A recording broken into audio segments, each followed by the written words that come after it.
From the city on a hill, the Tambuli beckons, bringing good news and glad tidings all over the diocese. A blessed Sunday, everyone. I'm Jay Ayunan, and this is Tambuli.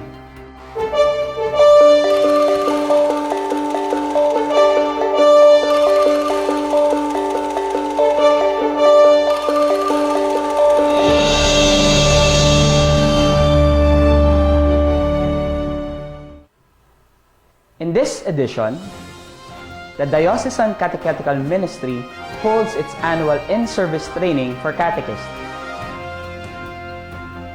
K-12 jitters? Is the diocesan school system K-12 ready? We'll find out from the superintendent himself. There are people who disagree with the K-12, and there are also those who see the K-12 as an important element in improving our education. And happy birthday, Catholic Church! The diocese celebrates Pentecost Sunday with no less than the bishop himself dancing with his flock.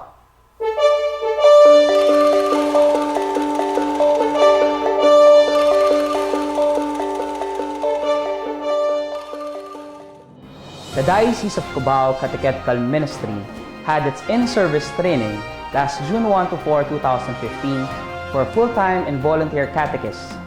The refresher course is given before the new school year begins. They have talks on methodology, interactive catechesis, and lesson planning. The Catechetical Ministry is encouraging those interested to volunteer as catechists. To get in touch with their office located at the 5th floor of the Obispado de Cubao, or call them at 723-5114, local 512.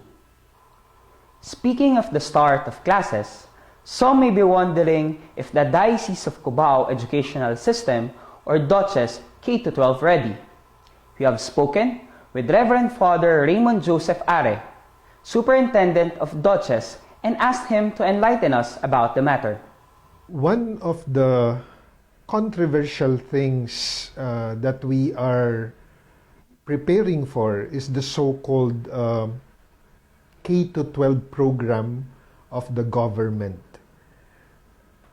There are people who disagree with the K-12, and there are also those who see the K-12 as an important element in improving our education.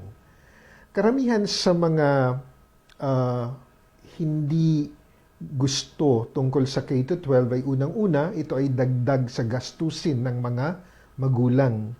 Ikalawa ay dahil hindi handa ang DepEd sa K-12, sa paaralan, sa classroom, sa teachers, at iba pang mga bagay na kinakailangan para sa K-12.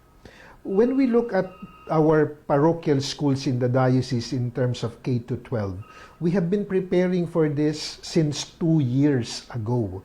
And just last year, we have already firmed up and decided what we shall offer in K-12. Ang ating mga schools sa Diocese, sa Diocese of Cubao, ay handa na para sa grades 11 and 12.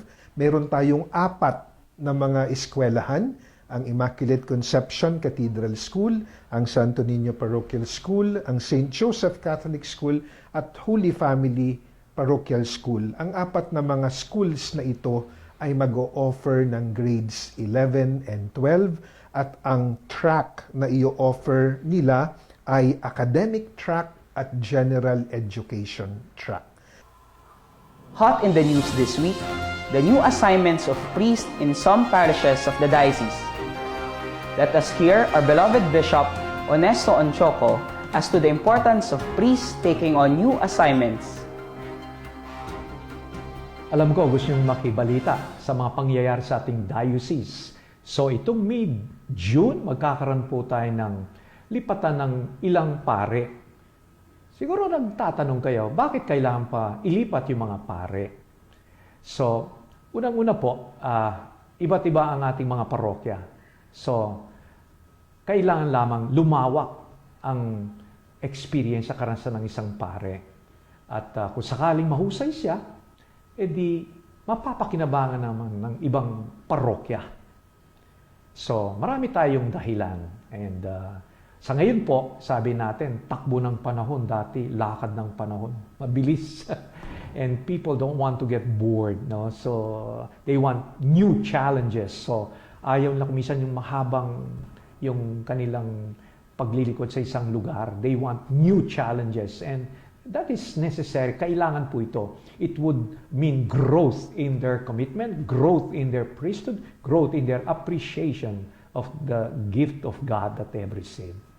Kaya, ako'y maasa sa inyo, masayang tanggapin natin yung ating mga pare.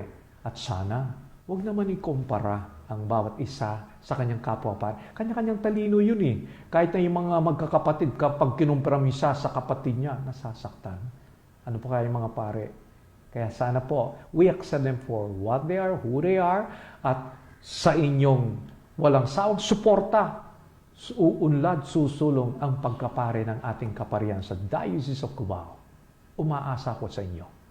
In other news, we'd like to announce with much gladness and thanksgiving that the first batch of recipients for the pabahay ng Diocese will be receiving the keys to their new homes in St. John Paul II Village in Antipolo City on June 18, 2015.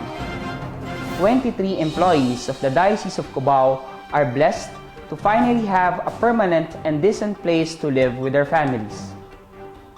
Sa blessing po at malaki pong ginhawa sa aking pamilya, ganun din po sa aking mga kasamahan dahil hindi na po kami mangungupahan at hindi na po namin alalahanin buwan-buwan ng aming upa at dito na po kami titira at may masisilungan na po ang bawat pamilya.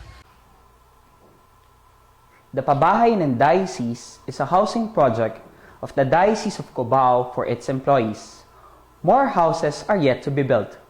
We are calling on generous hearts to help us in this endeavor and to generously donate to help finish this project. You may get in touch with your parish office for inquiries and details. Let's backtrack on the highlights of what happened within the Diocese of Cubao this summer. May is the month devoted to the Blessed Virgin Mary. In all parishes, Mother Mary is feted in May with the Flores de Mayo, a month-long catechesis and flower offering to the Theotokos.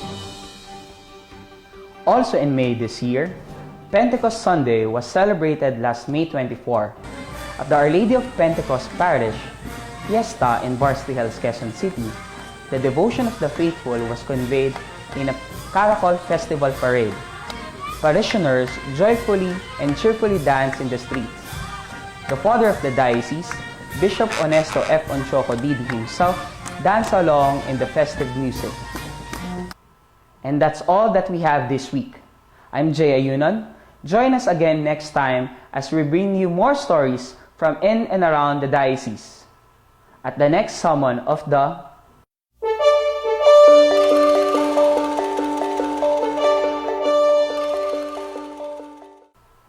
Tambuli.